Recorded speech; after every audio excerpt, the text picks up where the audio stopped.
My name is Sister Maria Clara. I live in a small peaceful convent on the outskirts of a quiet village in northern Italy, nestled in the rolling hills of the countryside. The area is beautiful, with thick forests surrounding the convent, and the air is always crisp, especially in the evenings when the sun sets behind the distant mountains. It's a place of solitude, a sanctuary, where the days pass slowly, filled with prayer, contemplation, and the occasional visits from the villagers seeking blessings or guidance. Life here is simple, and I've always found peace in this routine. But everything changed that night. It was a cold evening in late autumn, the kind of night when the wind howls through the trees and the scent of damp earth fills the air.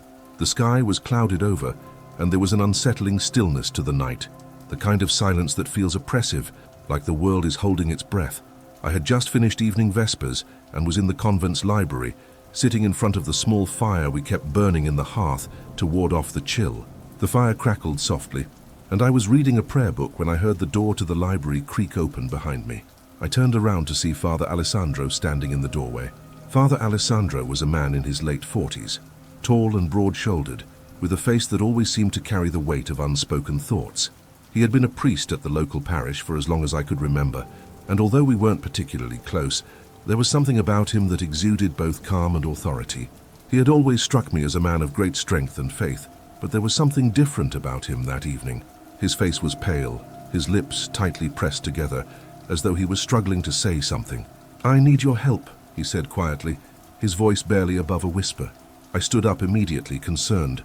"What's wrong, Father?"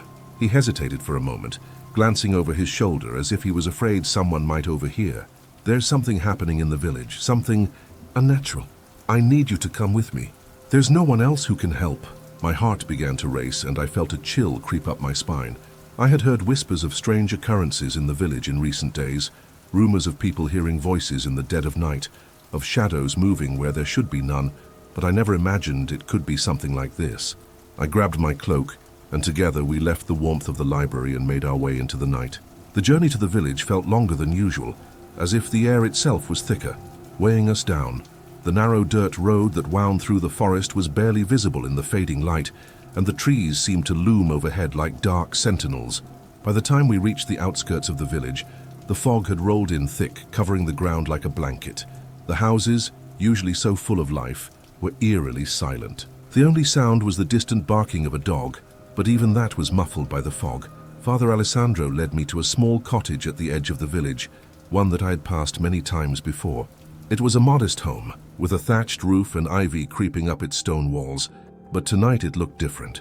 There was a heaviness to the air around it, an energy that I could feel even before we reached the door. As we entered, the door creaked open, and we were met by a woman who appeared to be in her early 30s. Her face was pale, her eyes wide with fear, and her hands trembled as she clasped them in front of her. Her name was Sophia, and she had lived in the village her entire life. She led us into the main room, which smelled of dampness and neglect. The walls were covered in faded tapestries, and the furniture was old and worn. But what struck me the most was the smell. It was an acrid, pungent odor, like something had died in the room. And then there was the silence. It was a silence that felt wrong. Sophia led us to the far corner of the room, where a man lay on a cot, his body twisted in unnatural positions. His name was Marco, her husband. He had been perfectly healthy just a week ago, but now he was a shell of the man he once was. His eyes were rolled back in his head, his skin was clammy and cold, and his breath came in shallow, erratic gasps. It was clear to me that something was terribly wrong. Father Alessandro immediately began to pray, his voice steady but low as he approached Marco. He reached for the holy water at his side, sprinkling it lightly across Marco's forehead. But instead of the usual calm that follows such a gesture, the room seemed to grow colder. The air turned heavy, and I could feel a presence in the room, something that shouldn't be there. It was as if the darkness had gathered around us, pressing in from all sides. As Father Alessandro continued his prayers, I noticed something strange. The shadows in the room seemed to shift, moving along the walls as though they were alive. I could hear faint whispering, not in words but in sounds that made my skin crawl. I tried to focus on the prayers, but my mind kept being drawn back to the shadows, to the unsettling sense that we were not alone in that room. The moment Marco's eyes snapped open, everything changed. His pupils were dilated, black as coal, and his gaze locked onto mine with an intensity that I had never felt before. He was no longer the man I had known. His body contorted and he let out a scream, inhuman, raw and filled with pain. The air grew thick and the temperature dropped even further. I could see my breath in front of me as though we were standing outside in the dead of winter. Father Alessandro did not falter. He continued praying louder now, his voice commanding, powerful. But even as he prayed, I could see the struggle on his face. The room was suffocating, the presence of whatever was inside Marco stronger than I had ever imagined. It wasn't until I saw Sophia clutching her hands together in prayer that I realized what was happening. She was not just afraid, she was pleading for her husband's soul. The room was filled with a sense of urgency, a desperation that I couldn't ignore. For what felt like hours, the struggle continued. Father Alessandro's prayers were met with silence, then with more screams, and then with a calm that chilled me to the bone. It wasn't until Marco's body finally relaxed, his breathing shallow but steady, that I knew the exorcism was over. When we left the cottage, the fog had begun to lift. The night no longer felt as heavy, and the village, though still silent, seemed to breathe again. But the images of what I had witnessed that night stayed with me, haunting me. I knew then that there was evil in this world, an evil that we cannot always see, but can certainly feel. I haven't been able to forget that night, and I doubt I ever will.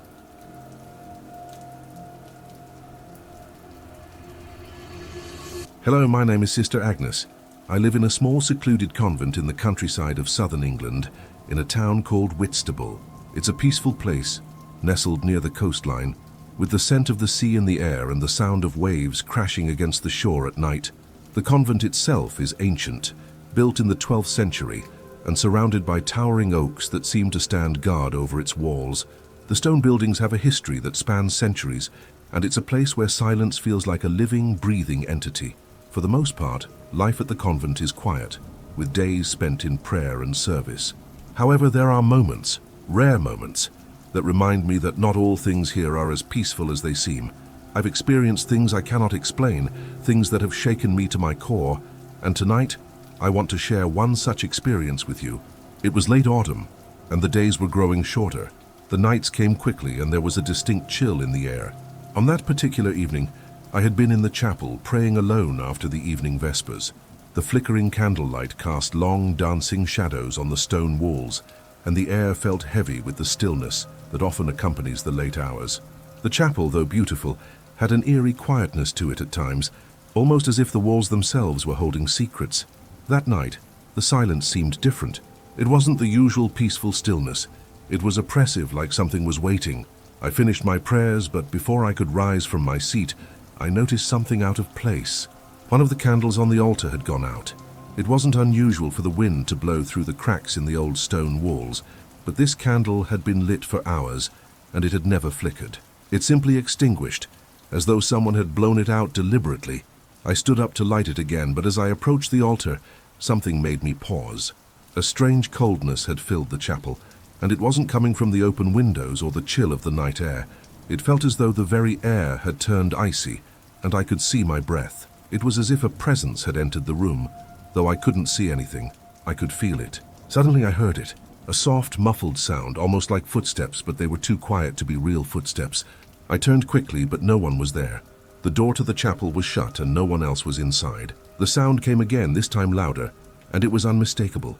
It was the sound of something or someone moving across the stone floor. I held my breath, trying to keep calm. I knew there had to be an explanation. Perhaps it was the wind, or maybe some disturbance in the chapel that I hadn't noticed. But then, the door to the chapel creaked open. Not slowly, but with a force that suggested someone had opened it with a purpose.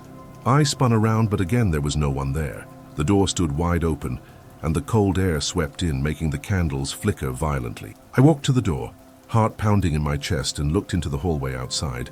It was empty, and the stone corridors leading to the cloisters were dark and quiet. I hesitated, feeling the weight of the moment before I stepped out into the hallway. As soon as I crossed the threshold, the air around me changed. It wasn't just cold now. It was unnaturally still. I felt as though the world had gone silent, like the entire building was holding its breath, waiting for something.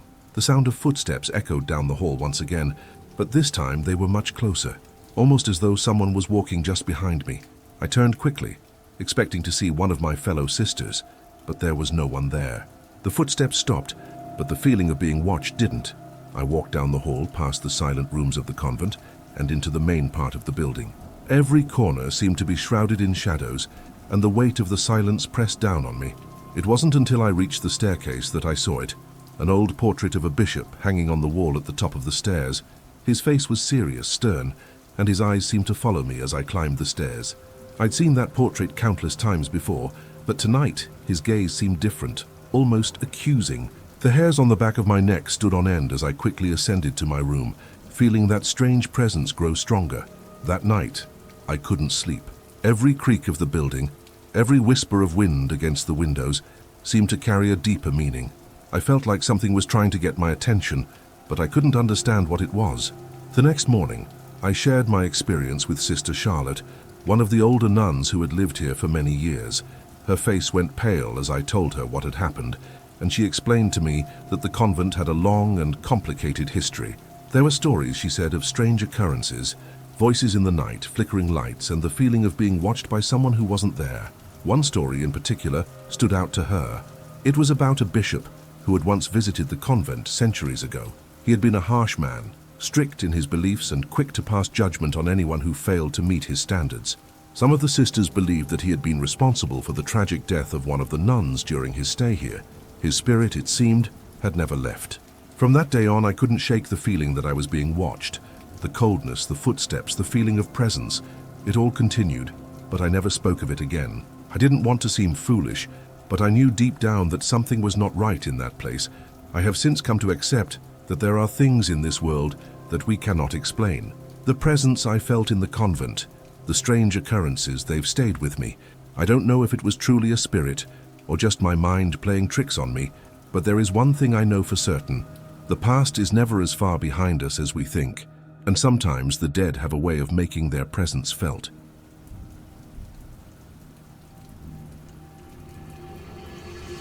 Hello, my name is Sister Elizabeth, and I have been a nun for over 20 years. I live in a quiet convent located in the northern part of England, surrounded by the rolling hills of Yorkshire. The convent, built in the early 14th century, stands atop a hill overlooking the village below. The atmosphere is serene, with the distant sound of church bells ringing throughout the day and the steady rhythm of the wind rustling through the tall grass. It is a place of prayer, reflection, and solitude, but there was one night in particular that has haunted me for years, a night I will never forget. It all began on a cold, moonless evening in late winter, the kind of night when the fog rolls in thick and the dark shapes of the trees appear as looming, twisted silhouettes against the backdrop of the night sky. It was around 10 o'clock, and most of the sisters had retired to their quarters after evening vespers. I, however, stayed behind to tend to the chapel, making sure the candles were lit and the altar prepared for morning mass. The chapel was peaceful as always, but there was something unsettling about the stillness that night. The silence in the air seemed different, heavier somehow. It felt as though the very walls were holding their breath, as if waiting for something to happen. I tried to shake the feeling, telling myself it was nothing more than the isolation of the convent in the late hours. I had just finished my duties at the altar when I noticed something strange. The door to the chapel, which had been closed since I entered, was now slightly ajar. It was impossible for the wind to have opened it, as there was no draught in the chapel. I walked over and carefully closed it, wondering if one of the other sisters had forgotten to shut it properly. But as I turned back to the altar, I saw something that stopped me dead in my tracks. There in the shadows near the far corner of the chapel, I saw a figure standing motionless. At first I thought it was one of the sisters, but as my eyes adjusted to the dim light, I realized that it wasn't anyone I recognized. The figure was tall and draped in a dark, flowing robe, with its face obscured by the hood. It stood perfectly still, staring at the altar, as if lost in deep contemplation. I called out, "Sister, is that you?" But the figure didn't respond. It didn't move, not even a twitch. A wave of unease washed over me. I was about to take a step closer when a voice whispered from the shadows, soft, indistinct at first, like the rustling of leaves in the wind. "Leave this place," the voice said, almost like a breath carried on the wind. I froze. The voice was low, and though it was only a whisper, it felt as though it had come from right behind me, as though it had wrapped itself around my very being. My heart pounded in my chest, and I turned to look behind me, but no one was there. I tried to shake off the fear that had begun to crawl up my spine. I had spent so many nights alone in the chapel before, praying and tending to the candles, never once feeling anything out of the ordinary. This was different. My hands trembled slightly as I gripped the edge of the pew, trying to steady myself. "Sister, are you all right?" I called out again, my voice a bit stronger this time, but the figure remained motionless, its back turned to me. The room felt colder, and the faint whispers continued, growing louder, though I couldn't make out the words. With a mixture of fear and confusion, I slowly approached the figure. My footsteps echoed through the empty chapel, and with each step the whispers grew more distinct, though still unintelligible. I was just a few feet away from the figure when it turned, its face still hidden beneath the dark hood. And then, just as quickly as it had appeared, the figure vanished. There was no sound of footsteps, no rustling of fabric, no movement at all. It was as if the air itself had swallowed the figure whole, leaving nothing behind but the oppressive silence of the chapel. I stood there for what felt like an eternity, unable to move or speak. The room was deathly still, and the coldness that had seeped into the air was now gone, leaving only a lingering chill at the back of my neck.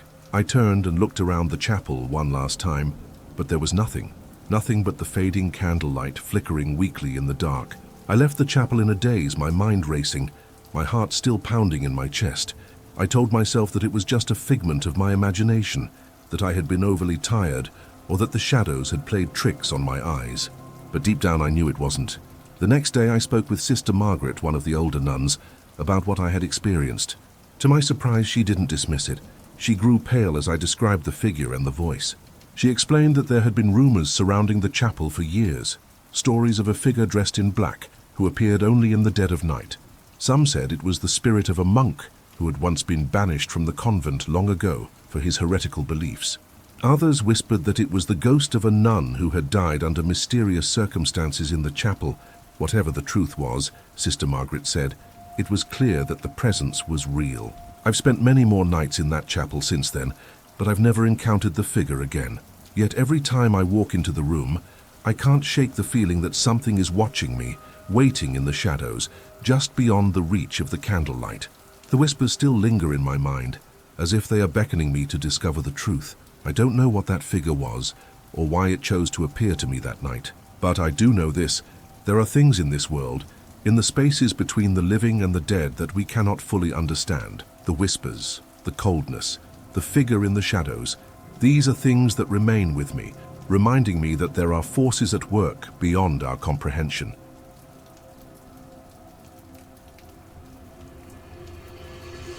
My name is Sister Alice.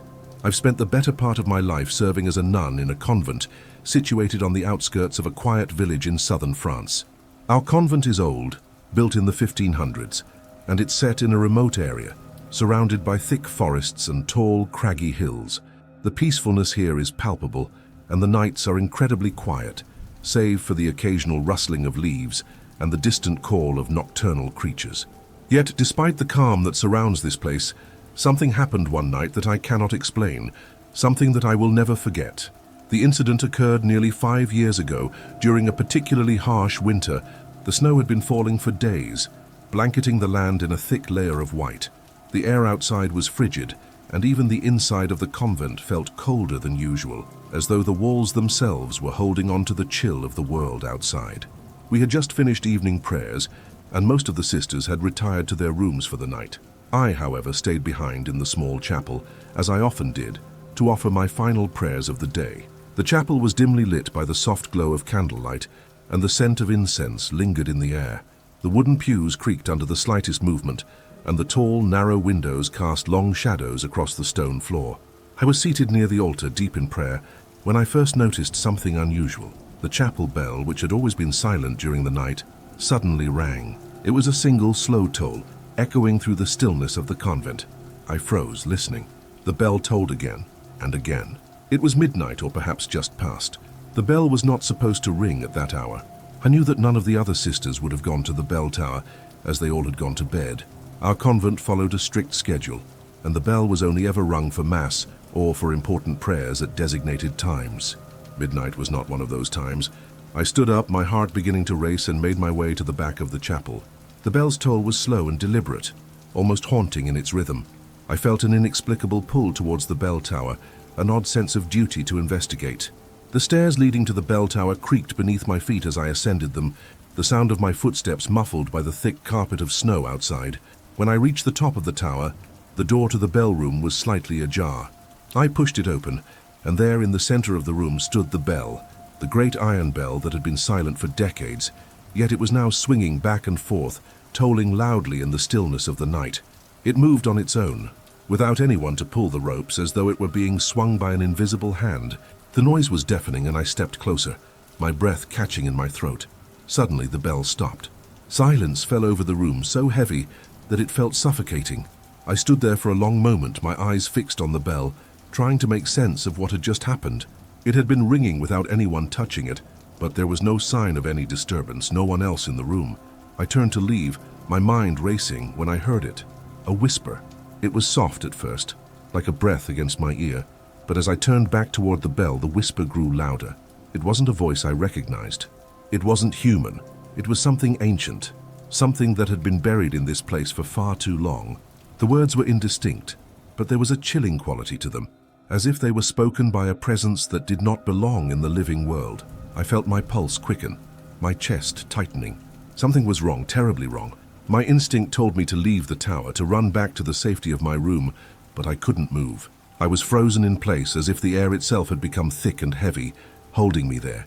The whispering continued, growing louder, more urgent, until it was almost deafening.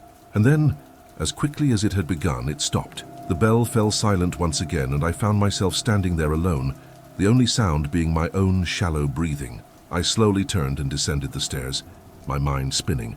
I knew that something had just happened, something supernatural, something beyond my understanding. The next day I spoke to Sister Marguerite, one of the older nuns who had been at the convent for decades. Her face turned pale when I described what had happened in the bell tower. She told me that she had heard the stories of a long-forgotten bell that had once rung on its own decades ago. The bell, according to the legend, was tied to a tragic event.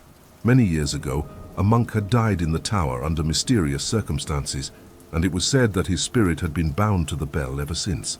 The bell would ring on its own whenever the spirit was restless, whenever it sought to be heard. Sister Marguerite explained that the monk had been an outsider, someone who had come to the convent seeking solace, but had never truly found it. Some said he had been possessed by something dark. Others whispered that he had made a pact with forces unknown, but no matter what the truth was, his presence lingered in the bell tower, waiting for someone to hear it. I never went back to the bell tower after that night. I couldn't. The thought of that presence, of whatever was tied to the bell, was enough to keep me away. I don't know if it was truly the spirit of the monk, or if it was something else entirely. But I do know one thing. That night I felt the weight of something ancient and powerful, something that had been lying dormant for years, waiting for the right moment to reveal itself. To this day, I can't explain what happened in that bell tower. The whispers, the tolling bell, it's a mystery that has stayed with me, and though I never heard the bell ring again after that night, I can't help but wonder if it still waits, just beyond the veil, for the next soul to hear its call.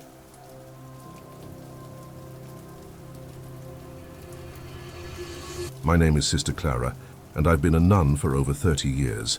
I live in a remote convent in the Scottish Highlands, nestled deep within the misty hills that stretch endlessly into the distance. The convent itself is old, with walls made of thick stone that have stood the test of time.